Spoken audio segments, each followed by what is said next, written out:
Hey everybody, welcome back to my channel. I want to call this episode 26.2.1, and it's going to be about unnecessary apps and unnecessary relationships. So why am I calling it that? Well, recently I had a software update, and during the course of the update, part of the installation included two apps. One was called Games, and one was called Preview. And there were two apps that I had gotten along fine without. In fact, I had already arranged my home screen to have the appropriate number of folders that went with the exact amount of apps that I already actually use. In fact, someone recently had contacted me and wanted me to install another communication app to in order for us to be able to communicate. And the type of communication that we had was in the form of text messages. And they wanted to text me on WhatsApp.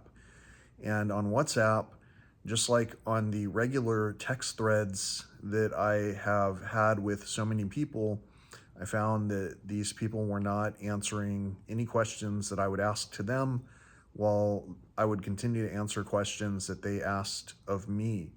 So how is this content even relevant to me, you might be asking? Well, maybe you yourself have some irrelevant relationships where basically you've noticed that people continue to ask you questions and ask things of you, like for an example, to produce music in the style of, or to put in a review that has to do with shoes, when maybe you're not being paid to produce these things that people are asking you to produce.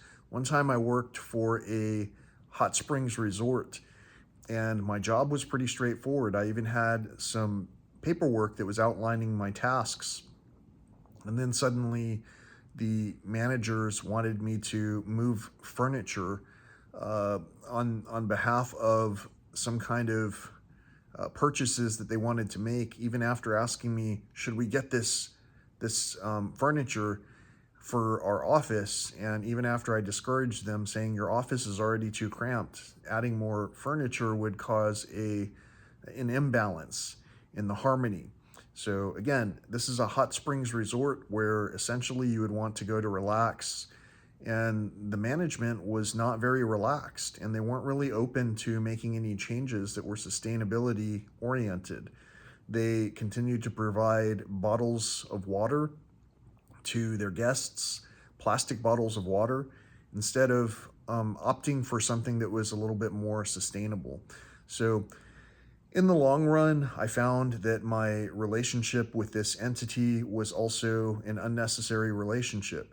And by unnecessary, what I mean is it was not conducive to reciprocating the positive energy and true insights that I provided to them.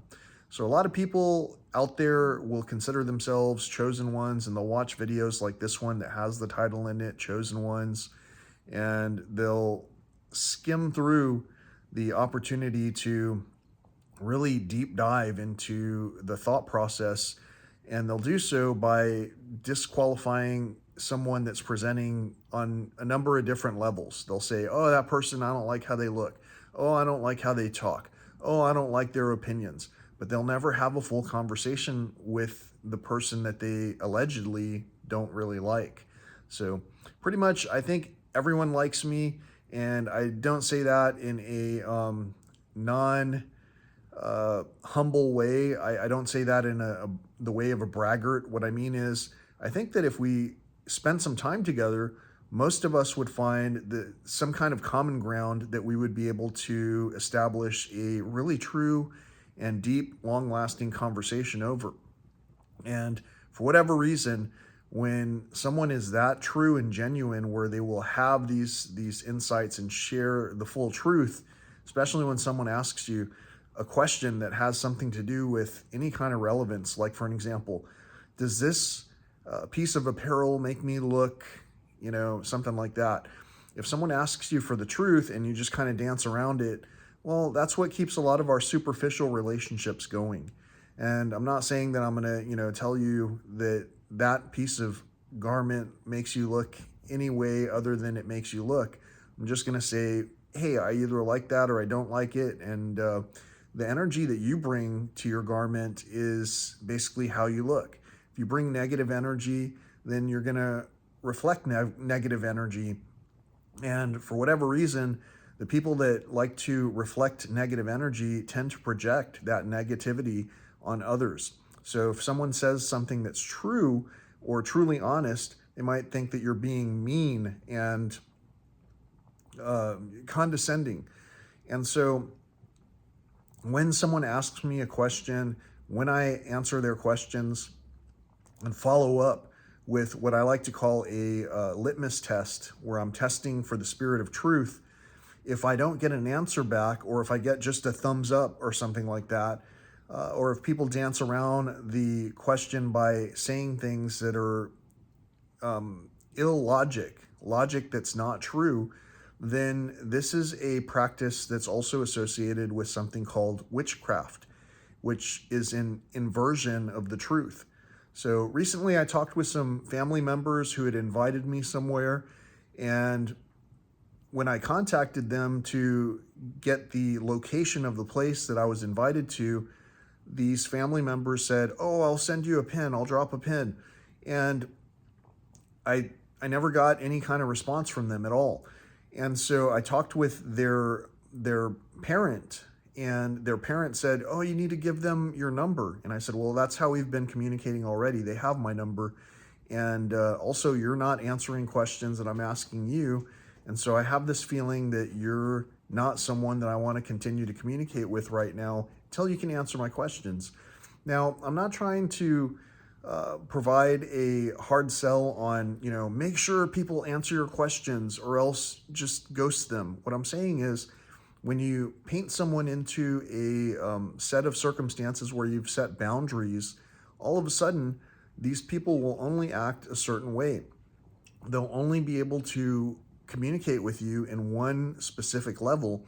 And on one of my videos here, where I showcased a conversation I had with my father, which I also titled something along the lines of, "This is what it looks like to speak with a demon or a demon-possessed person."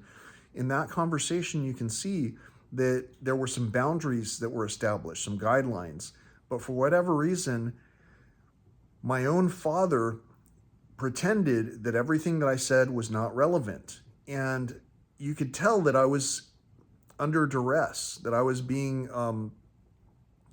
almost verbally assaulted by a grown man who should have been able to control his temper, but his temper was being provoked for some reason other than what was at surface level. In that video, someone who commented on that video, who watched that hour-long video, said, "The only thing you can talk with someone like that about is the weather. You can say the sky is blue. It's sunny outside." I have plenty of relationships like that, because unfortunately the world is filled with superficial relationships and people who will not tell the truth. And when you're not telling the truth, that wears on you heavily. And when I say it wears on you, it wears on your spirit, your soul, your being, your essence. So if you're finding yourself trying to make people comfortable all the time with ways that don't involve the full conversation, like why we don't get together anymore for the holidays, etc., you might find that you're eroding yourself as well by being quiet, because your job, your mission, is to help people to become aware of the fact that we're facing a certain inevitability, and that is that we're all going to come to a point in our lives where we are also experiencing our death. And the death of all of us is an inevitable situation, whether it's all at once, because of nuclear holocaust or what have you, or whether it's just one by one as we are biding our time. I made a song called "Biding Time," by the way, and it came out during the era of one of the other elected officials who had a very similar sounding name to one of those words. Today, in today's world, supposedly, if you have it on video, that trumps everything. But in reality, you've seen people out there in the world who, look what I've got here. There are people out in the world who, even with video evidence, even with written word that is proving that something happened, like let's say for an example, on an island somewhere, let's call it a TV show from my childhood on Fantasy Island. Welcome to Fantasy Island. When you have all of these things that lead to the truth and point to the truth, and yet you have a whole narrative, false narrative, witchcraft, sorcery, where people invert the truth and are able to hide everything.